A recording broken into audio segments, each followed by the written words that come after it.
Welcome to Talkin Bengals, your home for innovative insights into all things Bengals. Follow Talkin Bengals on Facebook and Instagram at Talkin Bengals or listen on your preferred podcast app. Now, let's start talking.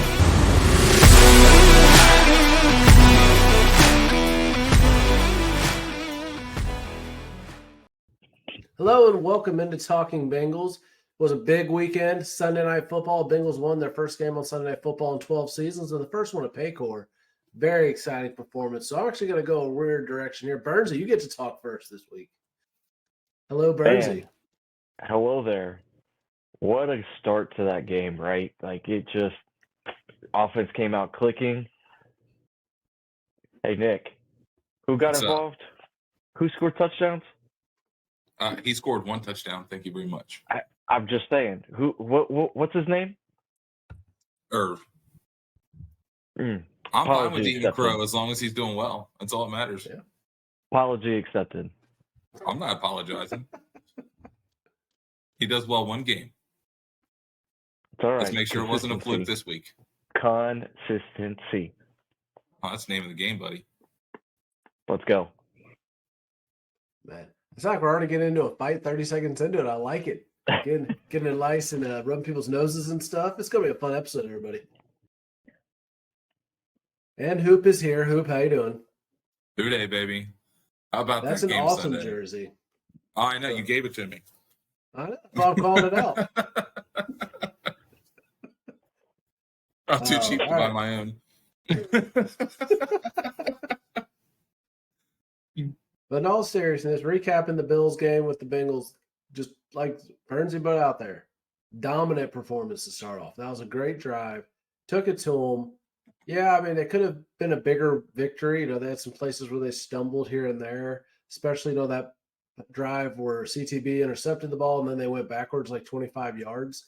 That was strange. You know, that was one of the weirdest drives I've ever seen in football. But it didn't hurt them. They still had their foot on the gas. They were doing everything they needed to. And they were able to close the game and do what had to be done. Mixon, not a great performance, but timely. He had timely runs. Held to 37 yards, so not overly impressive, but, you know, being able to bust that touchdown, being able to beat Von Miller. I mean, granted, it's an aging Von Miller. Poor Collinsworth and Tariq are like, oh, he's one of the greats of all time. Yeah, but he's not that guy anymore. He's a kind of great guy at this point in his career. He's not really great. So, yeah, good job to beat him, but it's basically saying you're beating a geriatric DN. That shouldn't be that hard for Mixon. So, yeah, Joe's got to improve. It reminds me of when we had James Harrison. Yes. Just, how do you have a guy that's great talent, but it's not what he used to be. But I'm going to stop talking when you two jump in. I'll let you go, Bernsey. You had a good week. Go ahead, Dick. I'll let you go. Hey. I'll be a gentleman and let you go. Go ahead. Ladies first. Man, I have my time. I got my jab in. You got your regulation mustache in. This isn't 1942. But yeah, so great start by Joe Burrow, you know, obviously. Getting the tight ends mixed in, knowing that the tight ends were going to be a big deal this week because they were going to cover Boyd, they were going to cover Chase and Higgins. Even though T was covered so well, he was still making catches like crazy, you know, keeping the ball away from his body so they couldn't knock it away. It was a great call-outs by Chris Collinsworth. He wasn't as bad. I will say this. Chris Collinsworth wasn't as bad as he has been in the past, but there was that questionable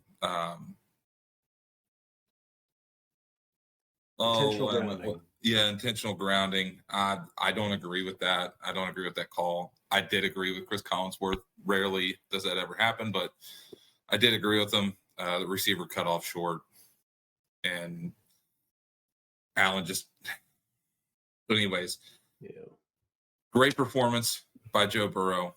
Even though he had that cut on his hand, you know, like you said at the end of the game, you know, it's football, baby. You know, I mean, you're talking about, you know, a stellar quarterback. Finally, Cincinnati.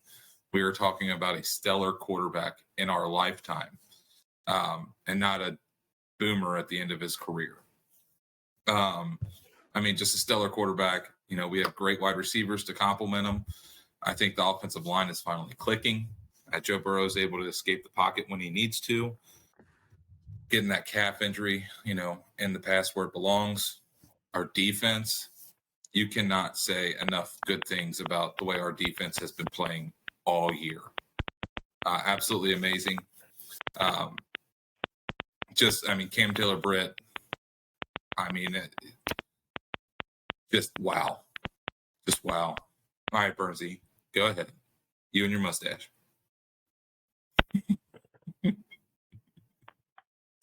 Honestly, there was just so much good that happened in this game.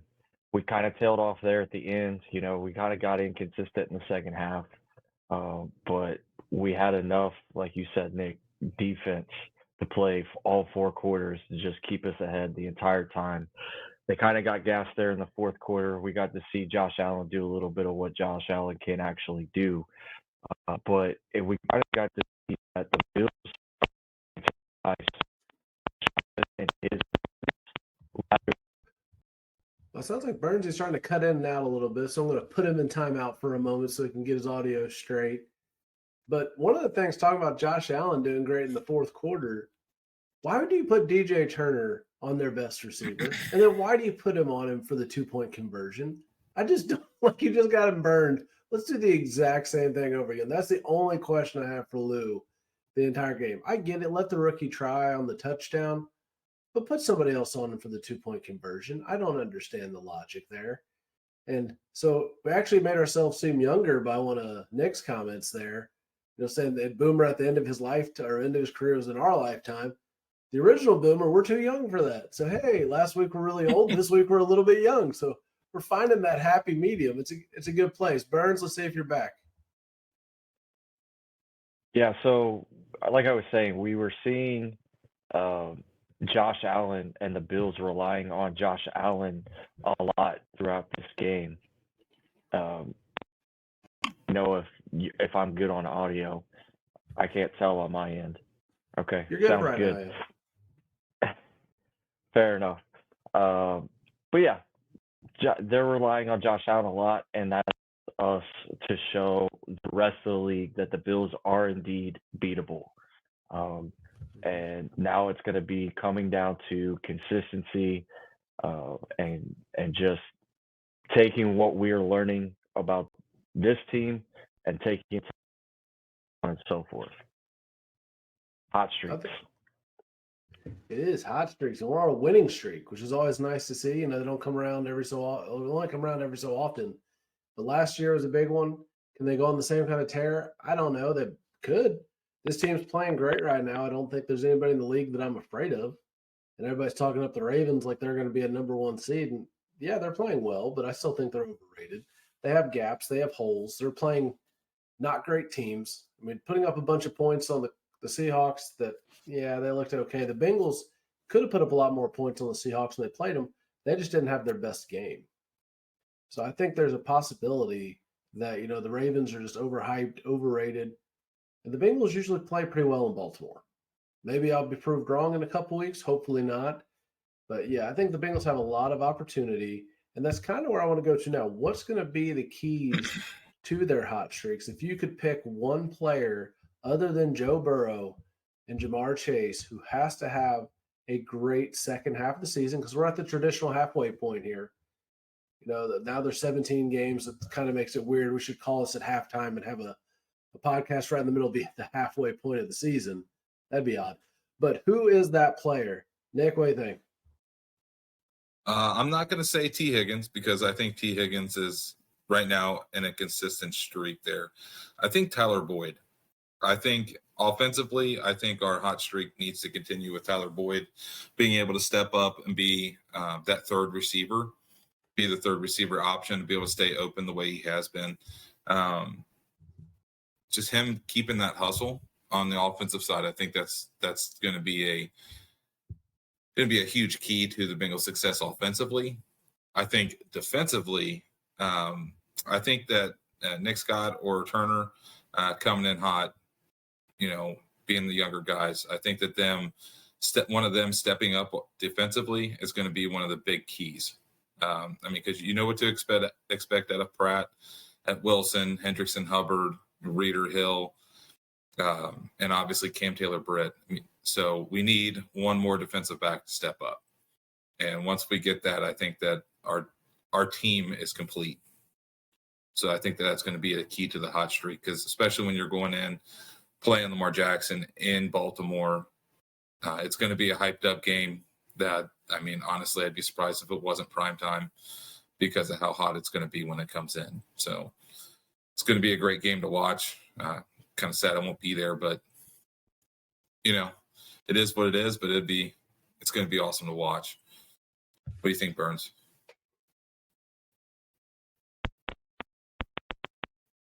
I think it's backs. And if I had to go offensive player, it's going to be whoever's playing tight end, right? We saw consistency. I keep saying the word consistency, but we saw them getting all three tight ends work throughout this.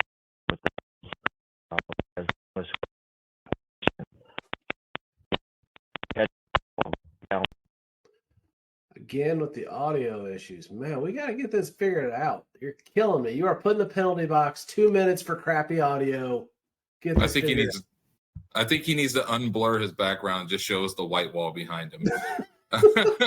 Well, I'll get my picture real quick while Burns is in the penalty box here.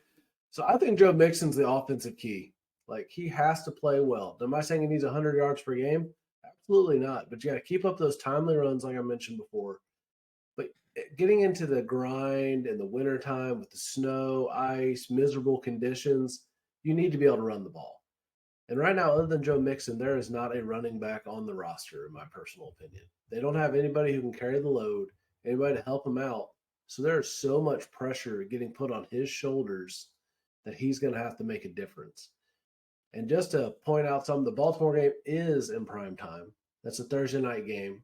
So Nick's going to buy us all tickets and take us out there. That'll be nice. I'm looking forward to it. But on defense, no, sir, Major. On defense, I think the key is going to be Mike Hilton. He just has such a role in the defense. He can blitz, he can run stop, he plays those tight ends and slot receivers. If he continues to play well and take away weapons, I'm not that concerned, because who's two of your biggest competitions down the stretch run here? It's going to be Baltimore and the Chiefs, and they both use tight end heavily. You need somebody that can guard a tight end. You need somebody who can muscle up to him and play well. And Hilton's that guy. I said he can stop the run. He can cover anybody he needs to. And even though he's a little guy, he's tough, and he just makes things happen. So it's going to be Mixon on offense, Hilton on defense. Your 2 minutes in the penalty box are over. Let's see what you got. All right. Unblurred background. How we doing? We doing good? We sound good? Sounds better. All right. Sweet. I apologize. So, as I was saying, I think it's going to be Dax on defense.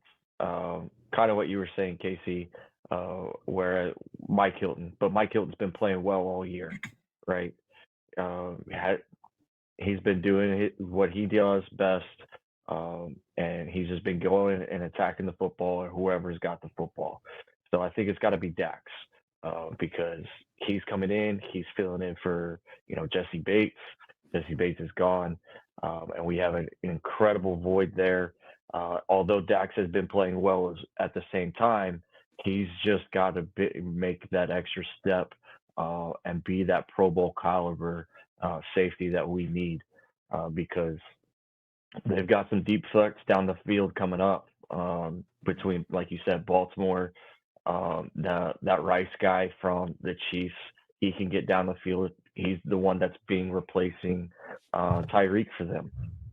I've watched a lot of Kansas City lately, and they're dangerous. Although they looked bad a couple weeks ago, and they didn't look too great in Germany, they are a dangerous team, and we cannot slip up again. Otherwise, this immaculate run that we're going to try and do 3 years in a row rather, it kind of comes to a crashing halt. So, and then as I was saying, on the offensive side, it's whoever's playing tight end, right? Last week we saw all three tight ends get workload in, catching the ball, getting downfield, scoring touchdowns, getting involved. So capitalizing on taking over that position. And who's going to stand out between the three? Because although, yes, I'm a big supporter of Irv Smith, you know, is he going to be the future of our tight end core? You know, that's yet to be seen, yet to be determined. And that's where we've got to get that consistency out of it. I'm just gonna say it now. No, I don't think he'll be. Oh the no, future. I like that Tanner guy. He was Tanner looks great. oh my gosh. All right, here's a crazy reach hot take. Drew Sample becomes the best tight end on the team. That is a hot take right there. Okay, you just eat your mouth, like eat it right now, and just shut up. I'm trying to keep this family friendly because I really wanted to say something else, but goodness gracious, man. I wish him the best. Drew Sample's a nice guy, but yeah, I'm sorry, I could not laugh at myself there because it's just no, it's not gonna happen.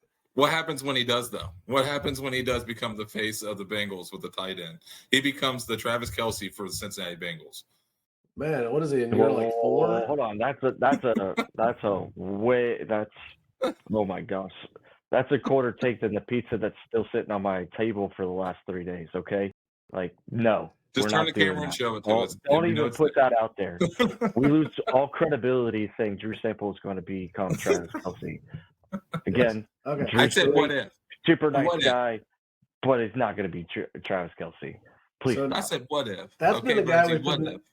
I feel like every week we're putting I'm pretty much putting a target on somebody's back. So there's Travion Williams a couple weeks ago. Now it's Drew Sample.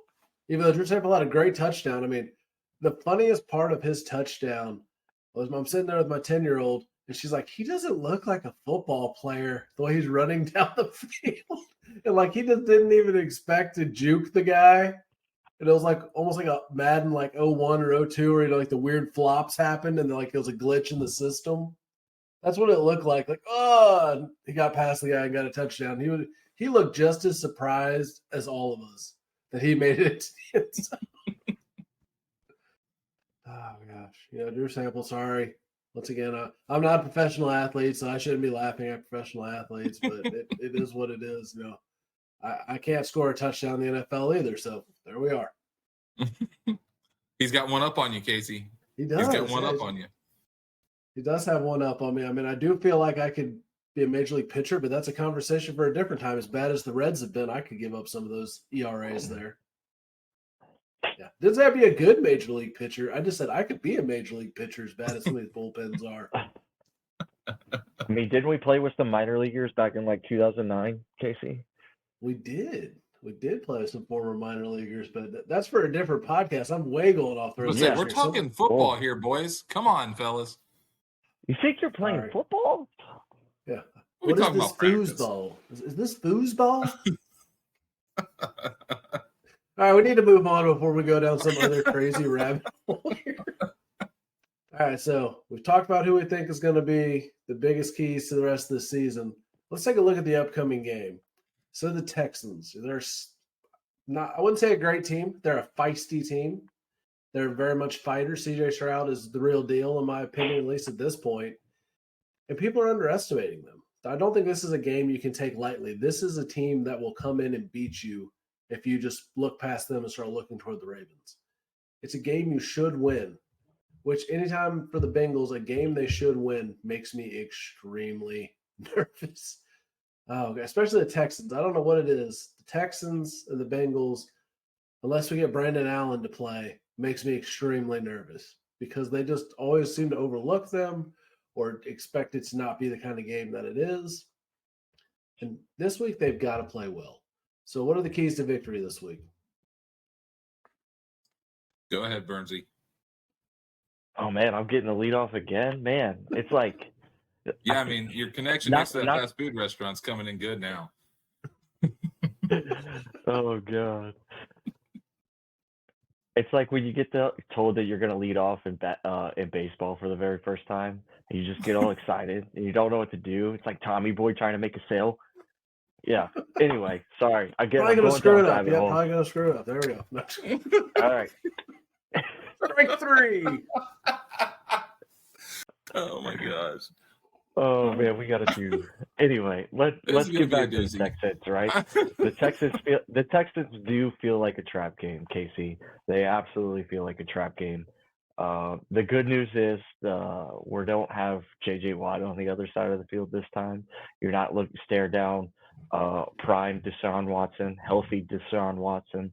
Although CJ Stroud is probably the best quarterback we've seen so far as the rookies go. So I yeah, it's a scary game, and I think the Bengals are still clicking right at the right time, and they're just going to continue to do the momentum and keep that momentum going. Offense does what it's going to do. Get Irv Smith involved, get Tanner involved, right? Even Drew Sample. Yeah, let's go. All right. And we'll just see where the world takes us. So my prediction score, if we're going to go ahead and do the prediction No, we're not doing those yet. We got to hold off. We got to give the people a reason to hang around. Yeah, we got to keep the cliffhanger there. Dang, darn it. This is why I go last, right? This is why I always bat ninth, okay? Second lead off, we'll give him the credit. Second lead off.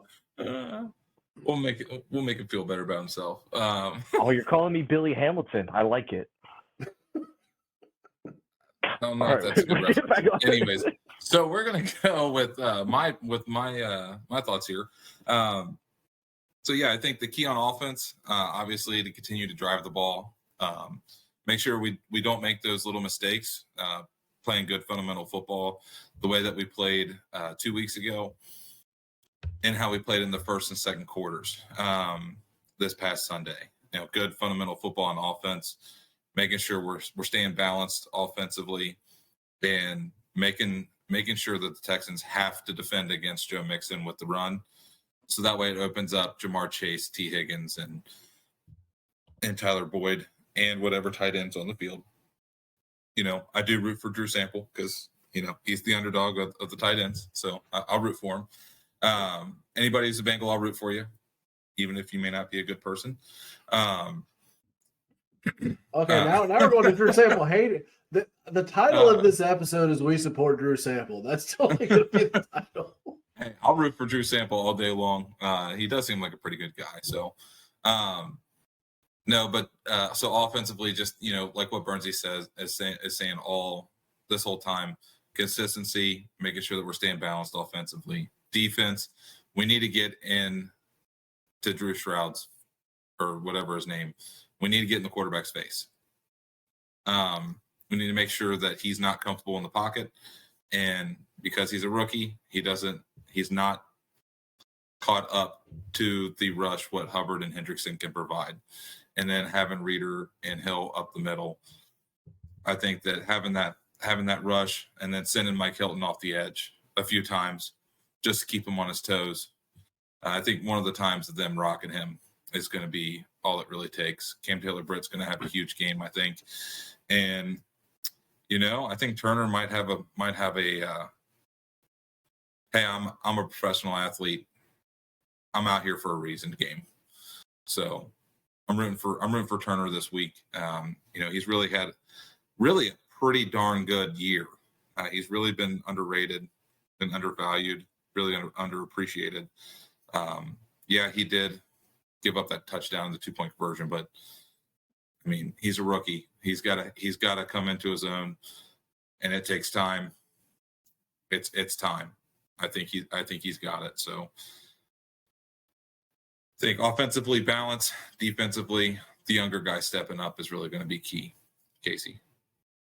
Well, I think we've designated you the Yogi Berra of this podcast. If there's a fork in the road, take it, Casey. Get hurt and miss work won't hurt to miss work. Baseball, it's 90% mental and 30% physical. Anyway, back to live. Yeah, there we go. Back to live action here. But yeah, getting pressure on CJ Stroud, geez, well, Pete, I'm stuttering, is the actual way to go here. You got to hurt him in a legal way, crush him, hit him, make him not want to play. That's how you're going to win this game. Pure and simple. The offense will do what it needs to do. They're really great on script. Once you get off that, 15 to 30 play script, it's shaky. That's when they start to hit some turbulence, it seems like. But if you just knock down the quarterback, keep him out of it, don't let him get up, keep him uncomfortable, and he's a rookie. So how much has he really seen? What's the best teams they've played? I don't know. I've not looked at the Texans schedule, so I will admit I'm ignorant on that one. But have they seen a Lou Anarumo style defense? I don't think so.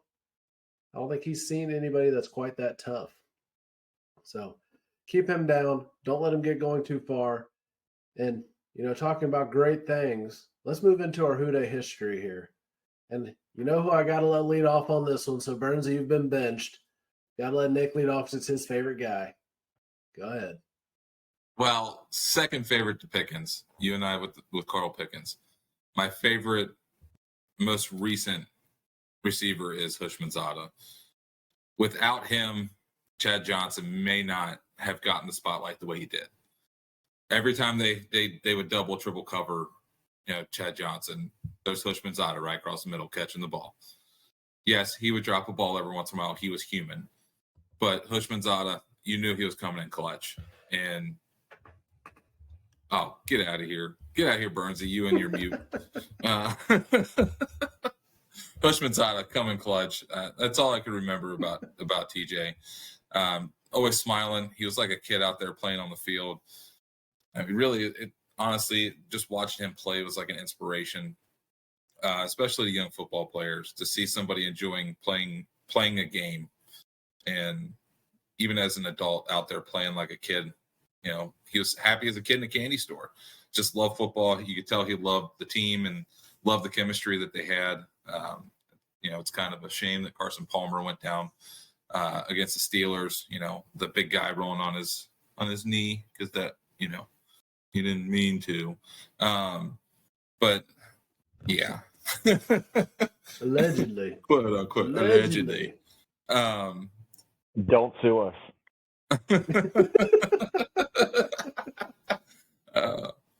No, but in all seriousness, TJ Houshmandzadeh, just a guy that you would see, playing football and just inspirational to, anybody who wanted to be a receiver, or anybody who wanted to just play football, just go out there having fun and enjoying themselves. All right, Burnsy, your turn.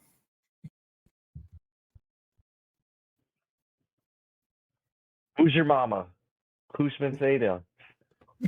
I don't even remember the rest of them. I even made the reel today. Houshmandzadeh. All right, Madden. Lock him up. Rest in peace, John Madden. Yeah, absolutely. I think that's probably one of my favorite memories, and he's a pretty good sport about it, right? Because he even goes by Hoosh. His Instagram handle is that. I even put in my comment when I made the reel, Nick. I called him the Dick Grayson version of Batman, Dick Grayson version of Robin to Chad Johnson being Batman, because T.O. came in and he was, oh my gosh, DC fans, don't kill me. I can't think of Tim Drake. There we go. It took me a minute, and I caught. Just keep talking. You're good. Sorry, I did another. Give me just a second. Go ahead, Casey. Oh my goodness, this is amateur hour over here. Goodness gracious, he makes great reels, ladies and gentlemen, but he does not understand how audio works. So Houshmandzadeh, late round draft pick. Nobody really thought he was going to be what he ended up being. And I mean, looking at his career numbers, 146 games, 627 receptions, 7,200 yards, 44 touchdowns. That doesn't really paint the picture of what he was for the Bengals, I don't feel like. He was clutch. He was a guy that when you needed a great play, he could come through. He wasn't afraid to go across the middle. And Chad was the flashy guy. TJ was not flashy. He was just, very hard-nosed, blue-collar, go out there, catch the ball, get hit really hard, hold on to the ball, and just make things happen. He had an attitude. For those of us who remember the 05 Bengals, when you beat them in Pittsburgh, basically to lock up the division, taking the terrible towel and wiping off his shoes, that was like a liberating moment as a Bengals fan. Literally, and I mean, I got so much hate from the Steelers douches that I knew, so that's not appropriate. Steelers fans is, I guess, what I should call them. Those terrible towels are for charity. Okay, I don't give a crap, dude. I've had to look at those ugly freaking yellow towels my entire life. And I'm so glad that somebody told you where to shove it. Now, of course, it didn't end very well. You know, the alleged not dirty play, allegedly, happened and, derailed that 05 season. But I mean, that was a moment that as a Bengals fan, you're like, yes, finally, we don't have to suffer under these people any longer.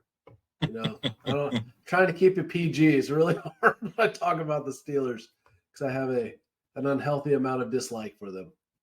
But other great things from TJ, he has the Bengals all-time single season reception record at 112. And that's crazy considering who his partner was as the best receiver in Bengals history statistically. You can argue it's somebody else, but Chad's been the best one statistically in Bengals history. And he actually has more receptions in a single season than Chad ever had. So that is just crazy to think about. And he's a guy that when he left, it really hurt. It was one of those, like, you just wanted that guy to be a career Bengal. You never wanted to see him go anywhere else. I mean, of course, he went to the Seahawks, the Ravens for a tiny period of time, and the Raiders for a short period of time. He just didn't fit into other systems very well. He was a person that he needed that true number one receiver to take the spotlight off of him so he could be that role guy, catch the balls where he needed to. But he also is never going to be a flashy person. He's not going to beat you on a deep route very often. He's not going to bring that dimension to the game. So it just kind of is what it is. But I mean, didn't get a whole lot of great feedback on Hoosh when I put it out there. But I mean, I guess we talked about it before we came on. It's been longer than we remember. It feels like yesterday that we're sitting in PBS watching Chad and Hoosh just do their thing. But man, it's been since 08. So I thought this would be a more modern history one. I'm going to have to go next week with, I don't know, Geno Atkins or somebody like that that's really recent that people actually remember. Yeah, Pecco. There's nobody that has anything bad to say about Pecco. I don't know. He made some comments in Denver. We'll save that one for later. But yeah, I feel like I was hoping to get some really good stuff. Well, yeah. Yeah, Houshmandzadeh, a Bengals great. I don't know if he's Ring of Honor type guy, but I think he's on the cusp of it.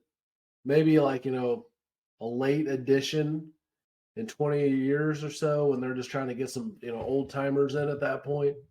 I don't think he's anytime soon, but I think he could be a borderline potential Ring of Honor type player. What do you think about that? Oh, I definitely think that he would be a Ring of Honor type player. And I think that he'd be very appreciative of it too. Being appreciated like that from the team that, really made him, who he was in the NFL. I mean, I think he'd be very appreciative of that. I think honestly, it's a great idea. And he's a guy that I know you and I just love to watch play. He gave it 100%. He was out there every week, played football the right way. I think Zach has left us for the evening, so if he comes back, great. If not, we're going to move on because that's what we do. Improvise, adapt, and overcome. We're going to keep rolling as a podcast here. And if he does jump on, we're going to come up with something random and act like he has to be put on the spot for it. So just stay tuned, folks. It could get really interesting.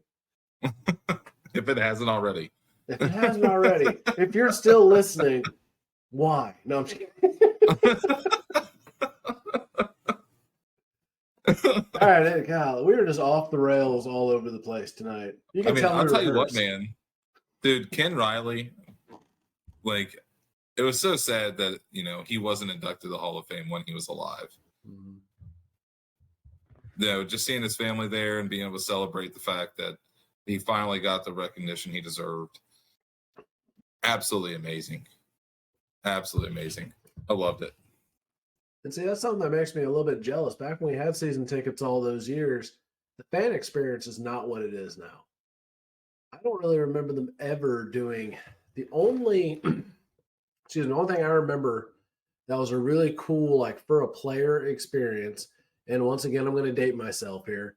When Tim Crumry retired, the game he retired, they brought him out at Synergy Field, and the Brown family gave him a Harley Davidson motorcycle as a retirement present. But that's the only like on-field, big-time player recognition thing that I remember until now. There was no Rulers of the Jungle. There was no Ring of Honor. You just They went out recognized the there. one lineman. I can't remember his name. Not Whitworth. It was the who was the big lineman? Not Munoz. Oh, It Willie? was in between Munoz. Yeah, Willie Anderson. Yeah, Willie. Yeah, maybe they did. I don't remember them doing it for Willie. But yeah, it's just a different game. It's a different experience. And Ken Riley, yeah, that was a crime for him not to get into the Hall of Fame. And man, dark spot here, but since we're talking about Ken Riley, do you know that the NFL, like in memoriam section for the NFL, like awards night, skipped Ken Riley the year he died? Didn't even talk about him. And you're not talking about a Yeah. NFL Hall of Famer. So shake your head. Ken Riley, great player. Unfortunately, he didn't get the kudos while he was alive. I like that pivot there. That was a good topic to go to. And, he is appreciated. His family's appreciated. So glad they all could make it out of Cincinnati. And the Bengals didn't disappoint and won a huge game for them.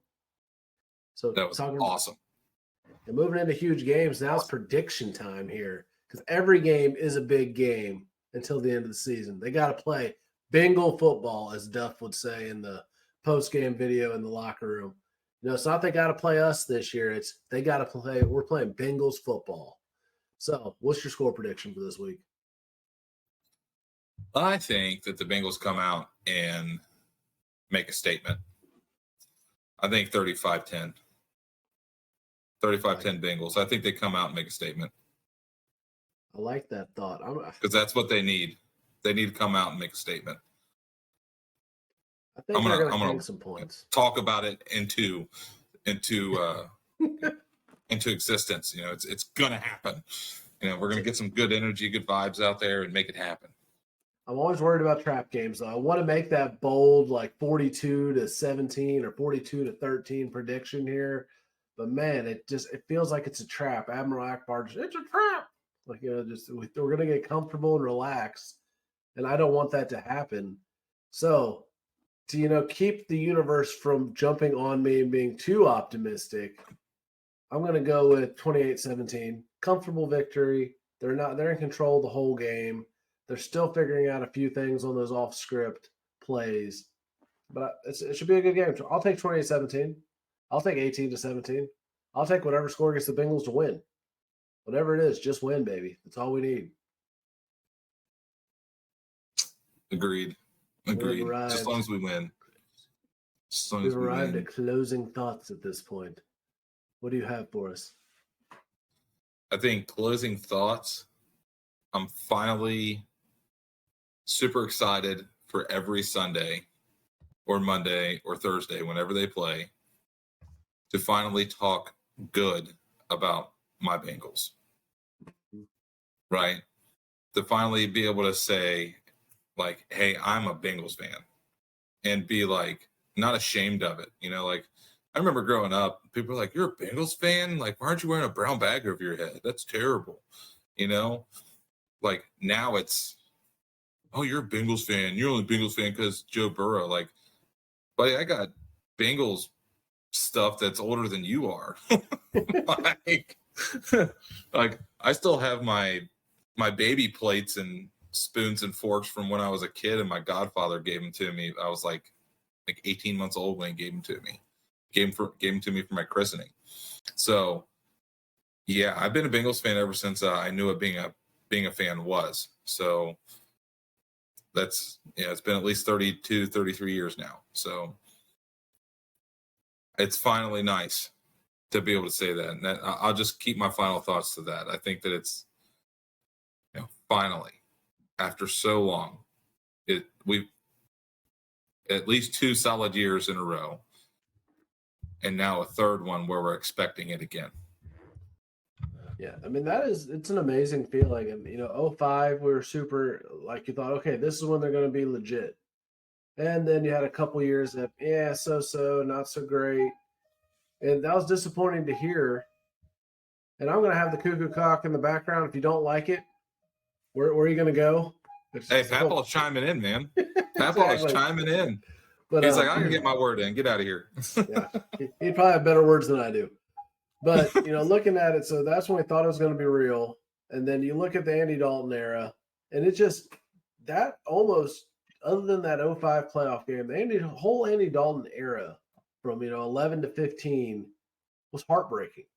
And you still the national media didn't give you any respect. They didn't think you were real. And I guess the team wasn't real. They didn't make it past first round of the playoffs for 5 straight seasons. How does that happen? Nobody knows. But yeah, this is a team that they're a legitimate contender. People are talking that you need to be afraid of the Bengals.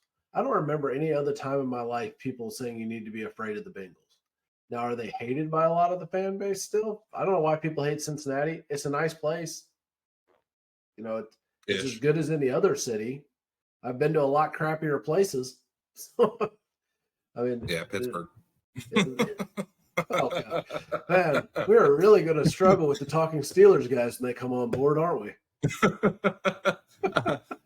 I think we'll find common ground. We both dislike the Ravens, and the Browns. So whoever we're talking to will just crap talk the other division teams, and life will be good. But we're going to get cut off here in a minute. So my closing thought is: enjoy this time as a Bengals fan. Have a great time. And follow us everywhere you can. Instagram, Twitter, or X as the kids call it. YouTube, this video is going to be up live there as well. Facebook are always a good follow there. Zach does all kinds of awesome reels. So like, share, enjoy, and just join the community. Who Dey. Who Dey. Thank you for listening to Talkin Bengals. Be sure to like and subscribe to Talkin Bengals on Facebook and Instagram at Talkin Bengals. You can also listen to Talkin Bengals on your preferred podcast provider. See you next time. Who Dey.